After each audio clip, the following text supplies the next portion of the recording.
Good afternoon, wrestling community. I apologize for the delay. As our update said, this would be done closer to noon. It's now approaching 5 o'clock, and let's just say, for lack of better things to do, I slept in. So I apologize for that. Um, like we always do, we want to thank you for your viewership. Having the audience lets us know that this is worth it.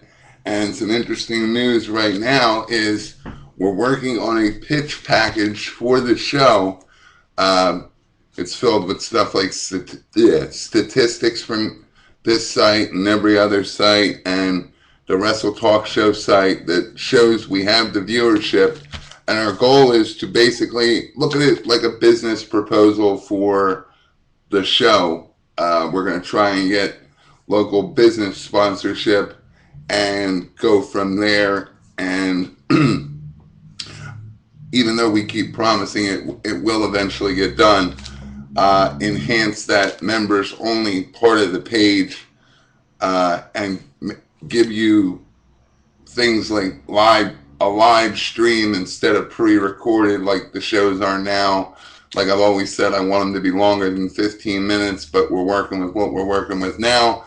So we're almost done that package, and we'll start next week with the said promotion of it. But until then, you can view here youtube.com/CWE Company, Wrestle Talk Show for all the latest and greatest professional wrestling news. So let's get right into it. In no particular order, Booker T started his commentary role this past Friday, and he said that it's always been his dream to be in a commentator role if he were to come back to the WWE, because he feels that he can push the younger talent, and that's a direct quote. He feels that his commentary will allow the younger talent, that the youth movement that WWE is trying to push, he'll be able to accomplish that goal with them, having him on color commentary. We'll have to see how that goes. Impact ratings for February 3rd got a 1.3. Boy, they had to real quick fix that main event mafia thing, didn't they? But that'll be a little bit later. Friday Night SmackDown got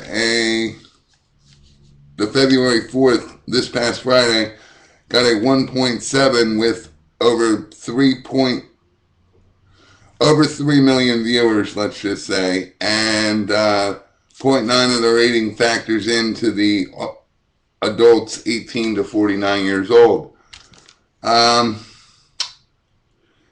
Nash, even though we haven't really talked about it, I want to know what your opinion is. I think he sold TNA out, if you ask me. It was more or less the way it was explained, and from what I've been reading, is he was slotted to be part of the They storyline, which would eventually be the main event Mafia again. And then, just as TNA was getting ready to pull the trigger on that, he signed the Legends contract with WWE, leaving TNA high and dry.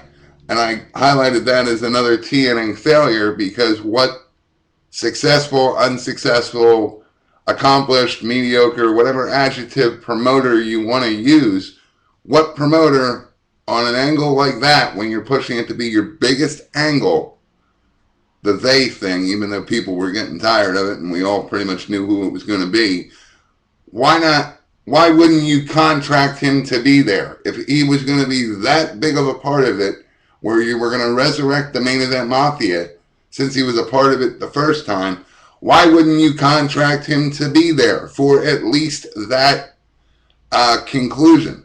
Then, if it was only a 1 or 2 week thing where it all came together, he could go do what he wants. We all know he can't wrestle. The Legends contract he has with WWE is just an excuse where they can use his likeness in video games, t-shirts, etc., etc., and all Kevin Nash has to do, because it's his name, is sit back and collect the paycheck. He doesn't have to do any real work, which I guess is an ideal for the work he did put into the business decades ago and generations ago.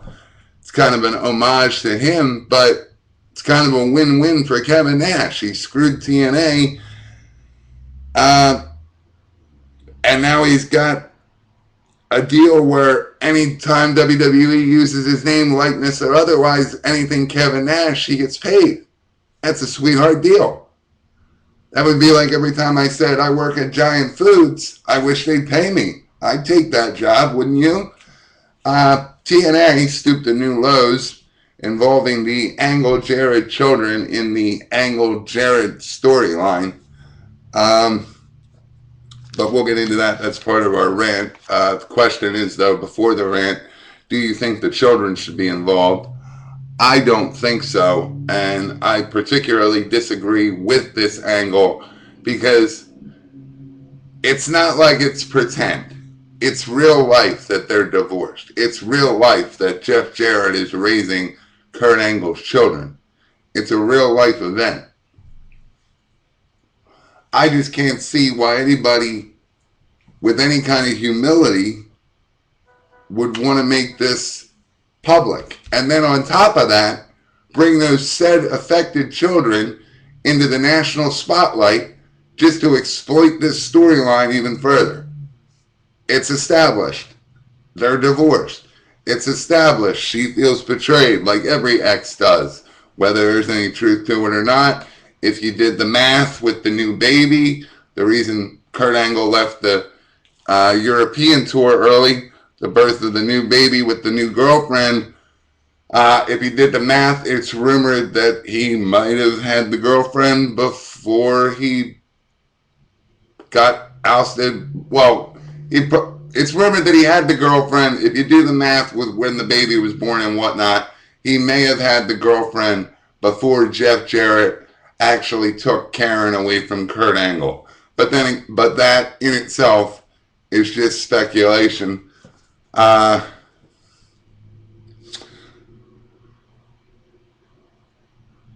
WWE announces that they're going to include celebrity trainers in the Tough Enough. And when I wrote this down, and I read it twice, even though I'm not bad at reading, it's just like, I have a funny feeling now that they say that it's not going to be about the wrestling, but about who is the trainer. It's going to be dramatic, but like the question's always risen since we found out they were resurrecting it, along with the Diva Search. First of all, with the Diva Search, who cares?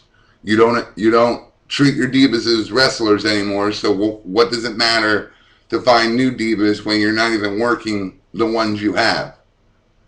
They just do dumb things in the ring. They have no wrestling credibility. They're not a Trish Stratus.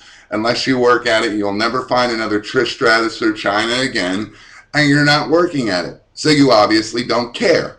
There's more action going on in the Knockouts division than there's been in the last 5 years of the Divas division. I could be wrong on the math, but give or take. But either way, the point is made.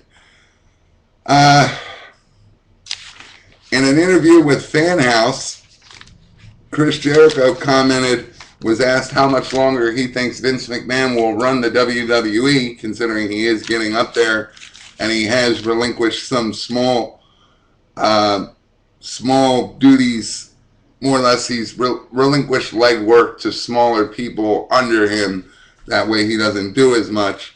Chris Jericho is quoted as saying that he'll give up some of the leg work, but he'll always have the final say till the day he dies. I guarantee that. That's a direct quote from Chris Jericho.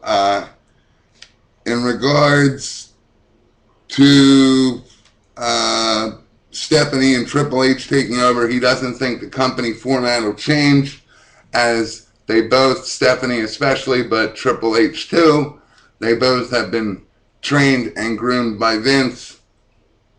So why wouldn't the format stay the same? And getting into our rant for this episode is, again, Kurt Angle Karen Angle, Karen Jarret, whatever you want to call her, are divorced. If you're a divorced person, now just take this scenario for a minute here. Would you want it on national TV, brought all back up again, and then, like I said earlier, the kids are brought in just for story effect? But the kids either know that or don't know that. I highlight TNA, but I don't really cover it, and I've explained why in previous videos. But I don't think there's anything good ratings-wise or wrestling entertainment-wise. I don't think you stand to gain anything by exploiting a divorce, by exploiting the fact that another man stole your wife and is raising your kids. But then, in the same breath, we don't know the details. Kurt Angle found another girlfriend and already has a baby. Not saying that two wrongs make a right, but I would say neither party is innocent, as in every divorce. Neither party is completely innocent, even though one might say the other did more wrong. But where does it stop being wrestling entertainment and just stupidity to take children, not wrestlers, instead of pushing? Now, granted, AJ Styles had a great promo this week, and they established that, and they're going to hopefully stick with it and go back to their homegrown talent and focus on what made TNA TNA. But how does this exploitation provide wrestling entertainment or draw ratings? If anything, you get bored and you turn the channel, as most people do within the first hour of the 2 hours of Impact. Then they come back for the main event. Then they come back for the last 5 minutes to see who wins the main event. The reflection is in the ratings. But when does it stop being wrestling entertainment is the question. Feel free to hit up our forums on that. Any folder is fine. Submit a comment, question, or concern right under this video. Friend us on Facebook and Twitter at both CWE Company. WrestleTalkShow.webs.com is our official site.